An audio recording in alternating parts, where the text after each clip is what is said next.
I'm here at the Sevilleta National Wildlife Refuge, and I'm at the Black Grandma Core site, which is one of the sites where we work on the evolutionary monitoring and trait monitoring data sets.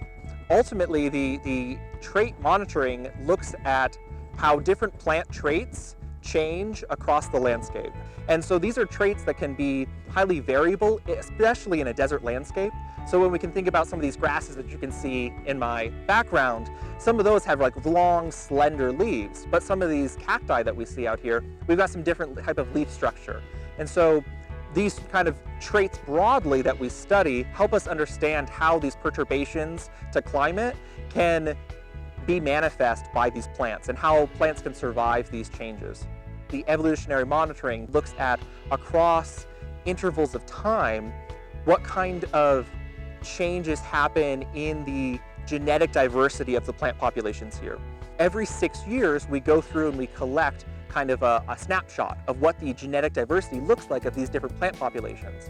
And we look at the kind of the big major players in each of these different ecosystems. We're looking at a bunch of different types of plants, and we collect their tissue, and then we go back and we put them in the cryogenic freezers that we have at the UNM Museum of Southwest Biology.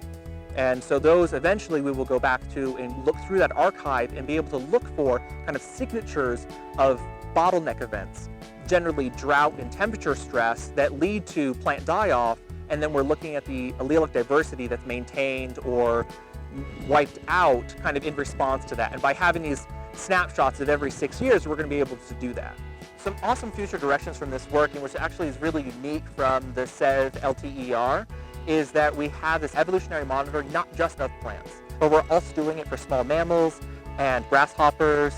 And so what's really awesome about this is in 20, 30 years' time, we'll be able to look back and see how evolution has progressed on this kind of micro scale. And we'll be able to better understand how kind of microevolutionary patterns relate to the community and ecological dynamics that are otherwise so prevalently studied at the SEV.